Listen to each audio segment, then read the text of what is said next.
In the last lecture, we have seen the definition of mole. We have also seen mole concept. I'm just trying to make mole concept a little simple. Here, as you all can see, mole concept can be described in these 7 quantities. I have given the symbol and the unit. The first one is number of moles. The symbol is small n and the unit is mole, M-O-L. Next one is number of particles. The symbol generally is capital N and the unit will be name of the particle. Where name of the particle means number of molecules or atoms or electron, depends on the question. When we will solve the numericals, you will understand what the unit that we use here.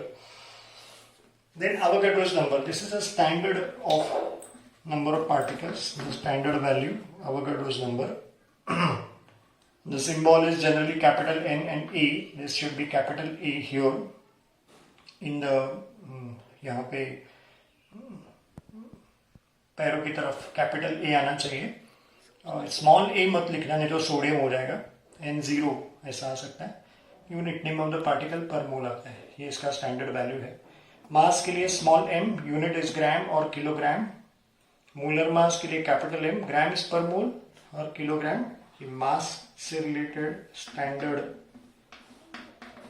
जो है वो molar mass है, right. फिर volume का V और decimetre cube ऐसा unit होना चाहिए. फिर ग्राम मॉलिक्यूलर वॉल्यूम मैंने GMV लिखा है, विच इज DM क्यूब पर मोल, और इसका वैल्यू भी फिक्स है 22.4 डेसीमीटर क्यूब पर मोल. और ये वॉल्यूम का जो स्टैंडर्ड है उसको ग्राम मॉलिक्यूलर वॉल्यूम ऐसा कहते हैं. तो ये 7 क्वांटिटीज है. इससे फॉर्मूला बनते हैं. अभी मैं आपको फॉर्मूला सिखाता हूँ. Let's see a few formulae which gives the relationship between all these 7 quantities, and it will be easier for us to solve the sums based on mole concept. पहले हम लोग देखेंगे नंबर ऑफ मोल्स और number of particles का क्या relation है. दूसरा formula हम लोग देखेंगे नंबर ऑफ मोल्स और मास का क्या रिलेशन है. और फिर तीसरा फॉर्मूला नंबर ऑफ मोल्स और वॉल्यूम का क्या रिलेशन है. यहाँ पे इक्वल टू साइन लाना है, तो इनके नीचे इनका स्टैंडर्ड लिखना है. जैसे n, यहाँ पे नंबर ऑफ मोल्स का स्टैंडर्ड 1 मोल वैल्यू है ऐसा, तो यहाँ पे 1 आएगा और इसका स्टैंडर्ड यानी Na. तो ये फॉर्मूला हो गया. इसके नीचे वापस 1 ही आता है. नंबर ऑफ मोल्स का स्टैंडर्ड वैल्यू इज 1 मोल और मास का स्टैंडर्ड क्या होता है, मोलर मास. तो ये फॉर्मूला हो गया. इजी याद रखना. n के नीचे अगेन उसका स्टैंडर्ड विच इज 1 और इसके नीचे आता है GMV ऐसे. तो ये 3 फॉर्मूला हो गए. अब तीनों फॉर्मूला का LHS सेम है, मतलब RHS इक्वेट करके और 3 फॉर्मूला आएंगे. Number 4 will be N upon Na will be equal to mass upon molar mass. The fifth one will be mass upon molar mass will be equal to V upon GMV. And last but not the least it is N upon Na should be equal to V upon GMV. तो ये 6 formula है. ये 6 formula कैसे आए वो भी मैं आपको समझाता हूँ. एक सिंपल सा क्वेश्चन मैंने दिया है. इस क्वेश्चन को, मोल कंसेप्ट का कोई भी क्वेश्चन को 2 मेथड से सॉल्व किया जा सकता है. एक है यूनिटरी मेथड और दूसरा formula method. Formula method actually unitary method का ये रिजल्ट है, वो भी आपको अभी समझ में आएगा. तो ये भी समझ में आएगा कि ये फॉर्मूला कैसे डेवलप हो गए. पहले देख लेना, यूनिट से समझता है कि क्वांटिटी क्या है. 64 grams of oxygen is how many mole. तो ग्राम मतलब ये हो गया पूरा मास, करेक्ट ना. और आपका क्वेश्चन क्या है, मोल्स मतलब n पूछा है, स्मॉल n, करेक्ट ना. ये आपको समझ में आना चाहिए. तो अभी यूनिटरी मेथड मतलब सिंस और देयरफॉर वाला होता है ऐसा, करेक्ट ना. सिंस में हम लोग क्या लिखते हैं, जो स्टैंडर्ड है, और देयरफॉर में क्वेश्चन आता है. अभी देयरफॉर में क्या आएगा, 64 grams is how many moles. Moles के लिए n लेते हैं, इज हाउ मेनी मोल्स ऐसे. ये देयरफॉर, इसके लिए ऊपर कितना ग्राम्स होना चाहिए, स्टैंडर्ड. अभी ऑक्सीजन का स्टैंडर्ड मतलब, मास का स्टैंडर्ड मतलब मोलर मास. ऑक्सीजन का मोलर मास 32 ग्राम्स. समझ रहे हैं आप. ये मास है और ये मोलर मास है. ऑक्सीजन दिया इसके लिए, इसके ऊपर इसका स्टैंडर्ड लिखा और इसके ऊपर इसका स्टैंडर्ड. 32 ग्राम्स यानी 1 मोल होता है. तो अगर 32 ग्राम्स यानी 1 मोल है तो 64 ग्राम्स यानी 2 मोल्स आएगा. वो तो सिंपल ही है, करेक्ट ना, क्योंकि ये डबल हुआ है. तो एक्चुअली ये क्रॉस मल्टीप्लिकेशन से आता है ना. N is equal to 64 upon 32, correct ना. Your answer is going to be 2 moles. समझता है, ये आता है. अब अगर आप देखते हैं ना, ये 64 का सिंबल क्या आएगा, 64 इज मास, और ये क्या है, मोलर मास। तो small m upon capital M से n मिल गया कि नहीं, ये फॉर्मूला आ गया। Are you getting it?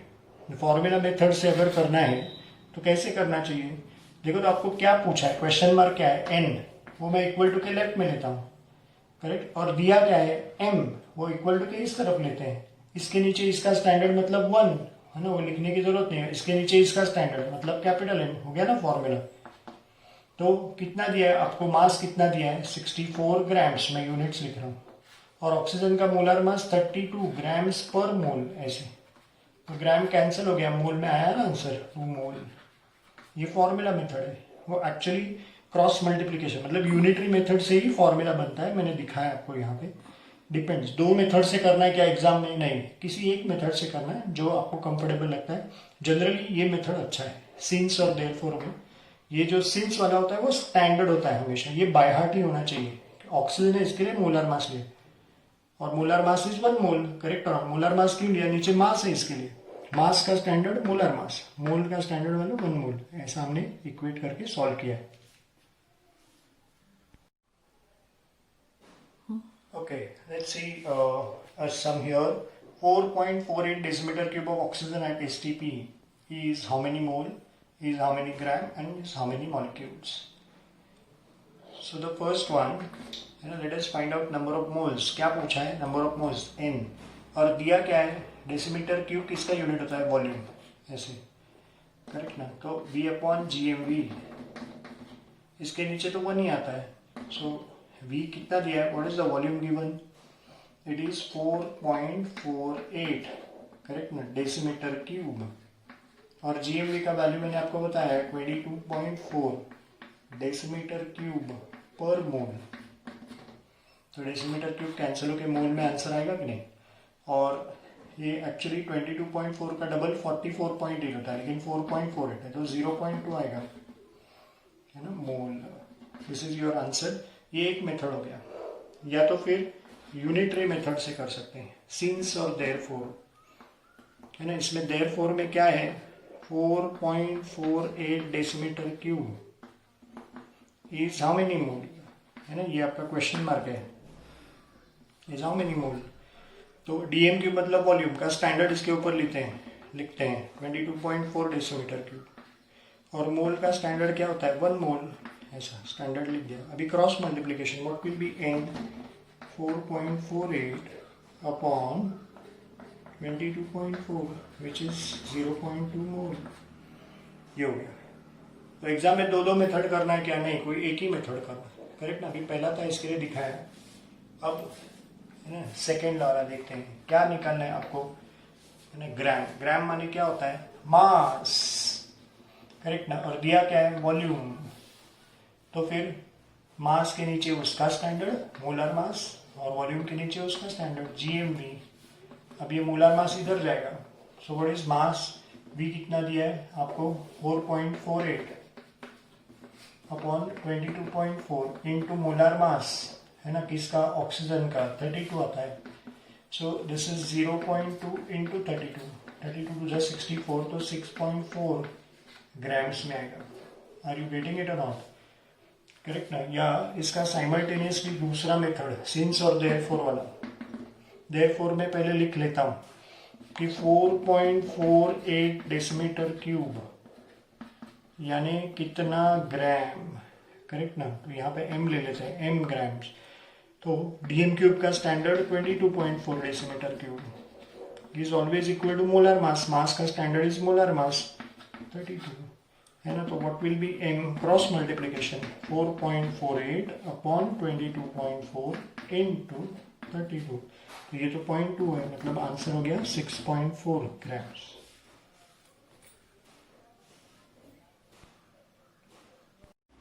यहाँ पे यूनिट्स ग्राम कैसे है वो भी समझ लेते हैं जरा प्लीज। 4.48 का यूनिट्स है डेसीमीटर क्यूब, 22.4 का यूनिट्स है डेसीमीटर क्यूब पर मोल, और ये मोलर मास है ऑक्सीजन का, उसका यूनिट है ग्राम्स पर मोल, तो क्या कैंसिल हो रहा है, डेसीमीटर क्यूब गया, पर मोल गया, क्या बचा, grams, which is correct, right, इसके लिए ग्राम्स आए। अब थर्ड क्वेश्चन देख लेते हैं, please here 4.48 dm cube of oxygen at STP is how many molecules? Molecules के लिए सिंबल क्या है, N, कैपिटल N निकालना है, और दिया क्या है, वॉल्यूम, इसके नीचे इसका स्टैंडर्ड Na मतलब एवोगाड्रोस नंबर, और ये GMV, करेक्ट। तो what will be N from this, V कितना दिया है 4.48 upon what is GMV, it is 22.4 into, और क्या आएगा, है ना, Na इधर जाएगा, Na मतलब 6.022 इंटू 10⁻23, ऐसा है। आप एंट्रेंस एग्जाम में अप्रॉक्सीमेटली 6 इंटू 10⁻23 ले सकते हैं। सो this is basically 0.2 into 6.022 into 10⁻23. So this will be what will be the answer here? It should be, अगर डबल करेंगे ना तो 12044 ऐसे होगा, correct not, and it should be 1.2, right, into 10⁻23, और इसका यूनिट क्या आएगा, मॉलिक्यूल्स, है ना, name of the particle itself, यही आएगा, है ना। या तो फिर दूसरा मेथड कौन सा है ना, ऐसा हम लोग सिंस और देयरफॉर वाला लेते हैं ना। देयरफॉर में क्या आएगा, आपको क्या दिया गया है, 4.48 डेसीमीटर क्यूब, करेक्ट ना, इज हाउ मेनी मॉलिक्यूल्स, ये आपका क्वेश्चन है। तो यहाँ पे मैं कैपिटल N ले लेता हूँ, N मॉलिक्यूल्स। तो इसका स्टैंडर्ड क्या है, 22.4 डेसीमीटर क्यूब, और इसका स्टैंडर्ड क्या होता है, Na मतलब 6.022 इंटू 10⁻23, है ना, इतने मॉलिक्यूल्स। तो व्हाट विल बी N, आया ना वैसे ही जैसे हमने किया, 4.48, है ना, into this upon this 22.4 into 6.023 into 10⁻23. So this will be 0.2 into this, तो आंसर तो वही आएगा ना, 1.0244 इंटू 10⁻23 मॉलिक्यूल्स, करेक्ट, ये आपका आंसर है। और एक मेथड है, वो मैं दिखाता हूँ। इसी सम को करने का और एक तरीका आपको बताता हूँ, क्वेश्चन वही रखता हूँ, नंबर ऑफ मोल्स निकालने के बाद क्या कर सकते हैं, ये आपका आंसर आ चुका है, सपोज नंबर ऑफ मोल्स का आंसर आ गया है, मतलब N आ गया है, तो फिर ग्राम्स कैसे निकाल सकते हैं, फॉर्मूला से, नंबर ऑफ मोल्स और ग्राम, ग्राम मतलब मास, नंबर ऑफ मोल्स आपको मालूम है, करेक्ट ना, तो कैसे इक्वेशन कर सकते हैं नंबर ऑफ मोल्स का, और इसका फॉर्मूला क्या है, number of moles is mass upon molar mass, correct not, ऐसे आ सकता है। तो what will be mass from this, number of moles into molar mass, number of moles कितना दिया है 0.2 मोल, और molar mass of oxygen is 32 grams per mole, ऐसे, तो ये गया ना, and your answer is 6.4 grams mass का। वैसे ही नंबर ऑफ मॉलिक्यूल्स निकालना है, तो उसके लिए क्या होता है, N should be what, N into Na, ऐसे हो जाएगा, correct. What is N, 0.2 mole, Na कितना होता है 6.022 इंटू 10⁻23 मॉलिक्यूल्स पर मोल, ऐसे, ये मोल वापस गया, और आपका आंसर है 1.0244 इंटू 10⁻23 मॉलिक्यूल्स। तो नंबर ऑफ मोल्स मालूम हो जाने के बाद थोड़ा सिंपल हो जाता है। पहला क्वेश्चन है, इसके लिए इतना डिटेल में लिख रहा हूँ, धीरे धीरे हम लोग एंट्रेंस के लिए कैसे ओरली इसको कर सकते हैं, है ना, वो भी सीखेंगे। Let's see some based on mole concept. 3.49 grams of ammonia at STP occupies a volume of 4.48 dm cube. Calculate the molar mass of ammonia. So, what are we given here? Grams, means this everything is mass. Decimeter cube is a unit of volume, so this is V. And they're asking you to find out molar mass is capital M, right? So what is the formula? Mass upon molar mass is equal to V upon GMV. So what will be the molar mass from this formula? Molar mass goes up here and it should be mass into GMV. Mass into GMV upon V. So what is the mass given? it is given as 3.49 है ना grams. Just to make you understand, I'm writing the units. GMV, we know the value. It is 22.4 decimeter cube per mole. And what is the volume that they have given you? The volume is given as 4.48 decimeter cube. First thing first, see the units. Decimeter cube gets cancelled and you are left with grams per mole, which is correct. So your final answer, molar mass, will be in grams per mole. Now let's see the calculations. You know, if this would have been 44.8, this would have been 1 by 2.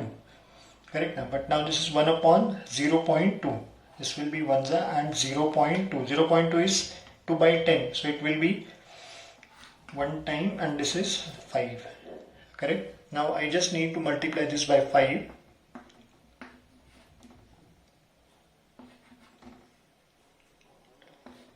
So it's going to be 17.45, approximately 17 you can take. This is your final answer. Okay, let's see the next sum here. Calculate the mass of potassium chlorate required to liberate 6.72 decimeter cube of oxygen at STP, and molar mass of potassium chlorate is given as 122.5 grams per mole. So first thing first, what is the formula for potassium chlorate? It is KClO3. Correct?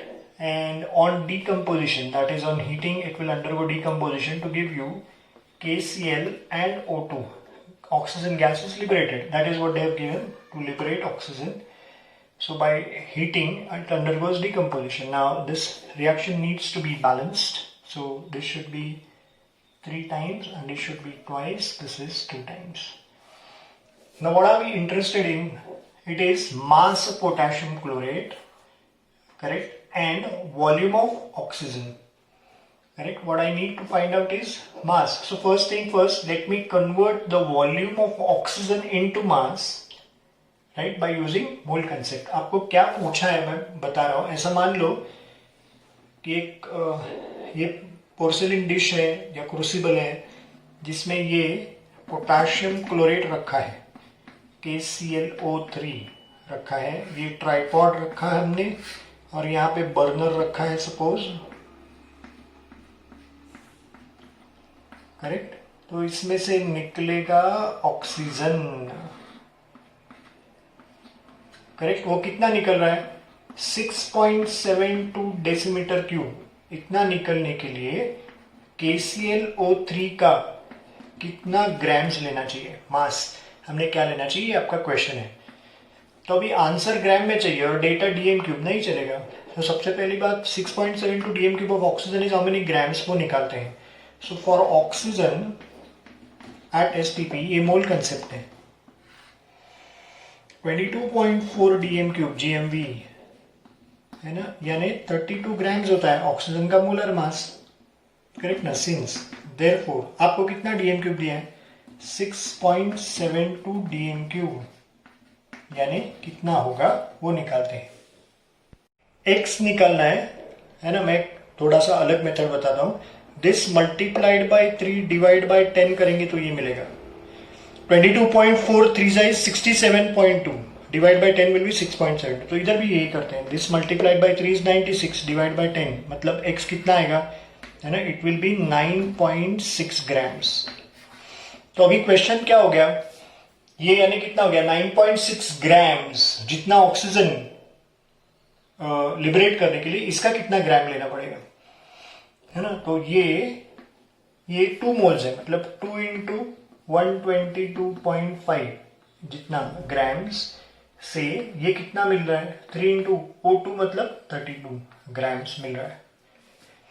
I hope you are getting this.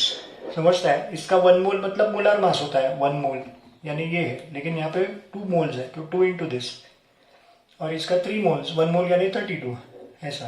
तो ये इसका मैं double करता हूँ तो कितना आएगा, 245 grams, और इसका 3 टाइम्स कितना आता है, 96 ग्राम्स, है ना. ये सिंस लिख देता हूँ. देयरफॉर ऑक्सीजन कितना ग्राम्स के लिए, है ना, इससे इतना मिलता है, तो इसका 9.6 ग्राम है कि नहीं, ये ना 9.6 निकाला ना.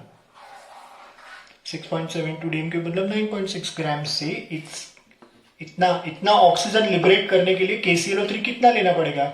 Now this divide by 10 is this, तो this also divide by 10, 24.5 grams. ये आपका आंसर है।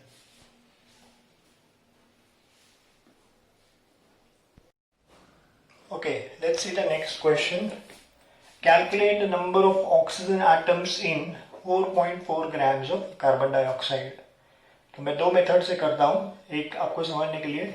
1 molecule of CO2 contains 2 atoms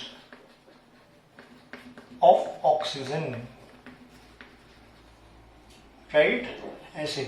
Now 1 mole of CO2 molecule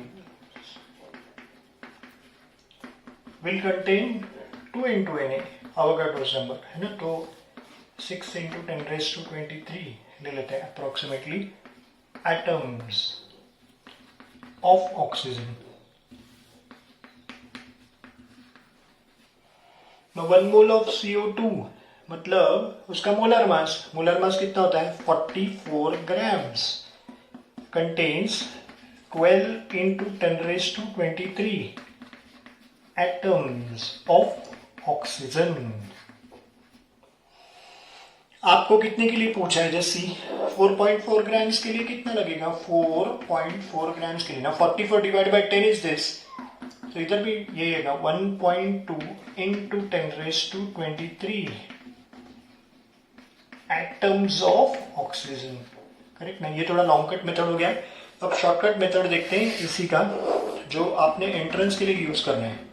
आप JEE या नीट के लिए एक सुपर शॉर्टकट बताता हूं, है ना? क्या करना चाहिए? Number of moles into Avogadro's number into atomicity. पहले लिखता हूं atomicity into Avogadro's number.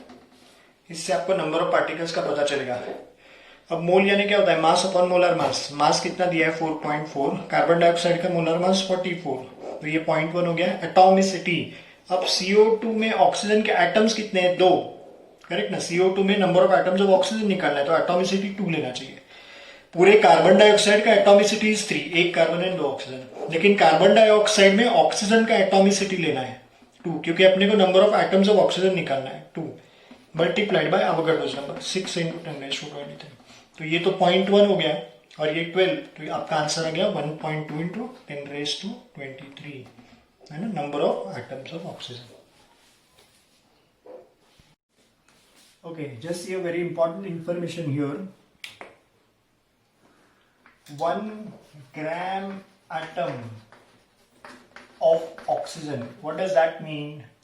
It is 1 mole of oxygen atoms should be its atomic mass, that is 16 grams, in terms of mass, because we are using atoms, so we should take atomic mass.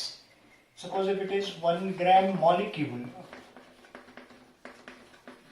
of oxygen, what does that mean?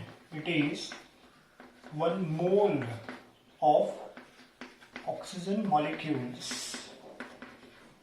should be equal to molar mass, correct ना? Molecule है तो molar mass, atom है तो atomic mass. ये समझा? तो ये gram atom का जो कंसेप्ट है समझने के लिए यहाँ पे एक क्वेश्चन देख लेते हैं। This is I guess question number 5।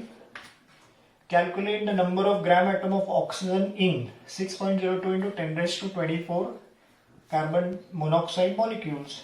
Now if you see, this is actually 6.02 into 10 raised to 24 CO molecules is actually equal to 10 moles of CO. Correct or not? Now tell me, 1 mole of CO contains 1 mole of oxygen atoms, right? So 10 moles of CO, 10 moles क्यों ले रहा हूं? उन्होंने दिया है इसके लिए, ये क्या दिया है? will contain how many? 10 moles of oxygen atoms,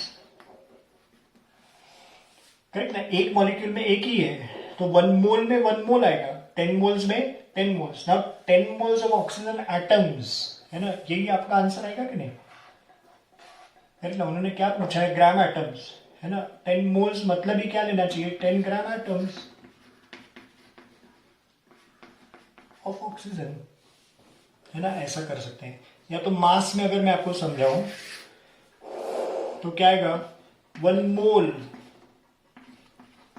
of carbon monoxide is equal to its molar mass 12 plus 16, मतलब कितना हो गया? 28. करेक्ट ना. इसमें कार्बन का कितना है? 12 और ऑक्सीजन का 16, तो ये कितना हो गया? 28, है ना. मतलब ऐसा हम लोग कह सकते हैं 1 mole of carbon monoxide contains 16 grams of oxygen. तो 10 मोल्स में कितना आएगा carbon monoxide? It should be 160 grams of oxygen. But 160 grams यानी क्या हो गया? ये 1 ग्राम एटम है. करेक्ट ना. मैं समझा चुका हूँ. 16 ग्राम्स मैंने सीखा है कि नहीं? ऑक्सीजन का 1 ग्राम एटम यानी 16 ग्राम्स, है ना. तो ये कितना हो गया? 10 ग्राम एटम ऑफ ऑक्सीजन. यही आपका फाइनल आंसर है. So in this lecture we have seen a few numericals based on mole concept. That is not all. This is just mole concept part 1 as far as numericals are concerned. I will put the second lecture of the same segment, that is mole concept, in few days. Don't forget to press the like button. ये video अगर आपको अच्छा लगा होगा तो like करना भूलना मत. And please do subscribe my YouTube channel. Thank you.